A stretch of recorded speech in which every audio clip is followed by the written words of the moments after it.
Depuis la capitale de l'actualité, voici ce qui se passe dans le monde.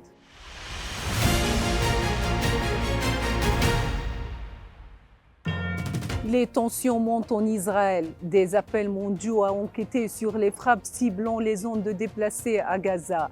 Et de nouveaux renforts militaires soutiennent l'Ukraine contre la Russie.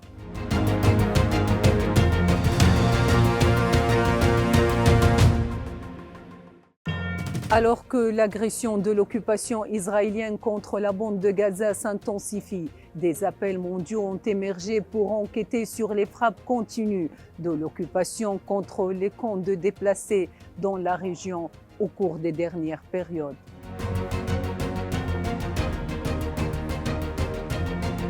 La France a exprimé sa profonde inquiétude après qu'un missile israélien a touché un camp au sud de la bande de Gaza, où des déplacés palestiniens regardaient un match de football dans une école.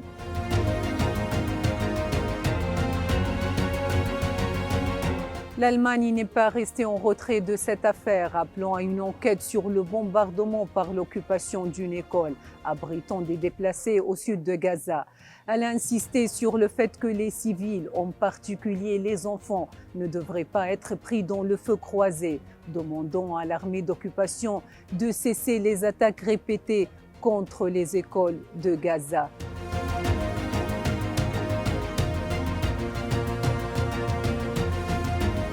Des efforts conjoints entre l'Égypte et la Jordanie se poursuivent pour instaurer un cessez-le-feu dans la bande de Gaza, a confirmé le ministre des Affaires étrangères jordanien, soulignant qu'Israël a transformé Gaza en un cimetière pour les civils ainsi que pour le droit international et les valeurs humanitaires.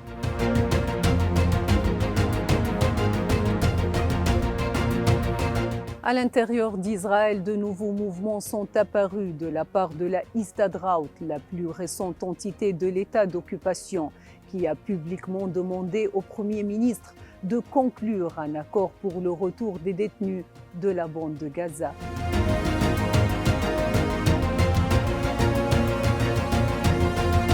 Des ruines de Gaza à la crise au Soudan. Alors que les conséquences de la guerre se poursuivent, des pluies torrentielles ont causé une nouvelle catastrophe en inondant des villages entiers et en détruisant des maisons dans le sud-est, marquant ainsi la première catastrophe de la saison des pluies au Soudan.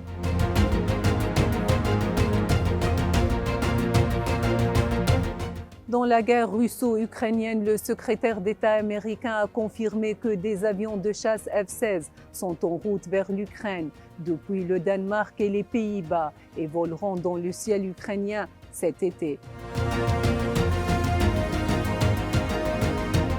Ces avions ne seront pas le seul soutien à l'Ukraine dans sa guerre contre la Russie.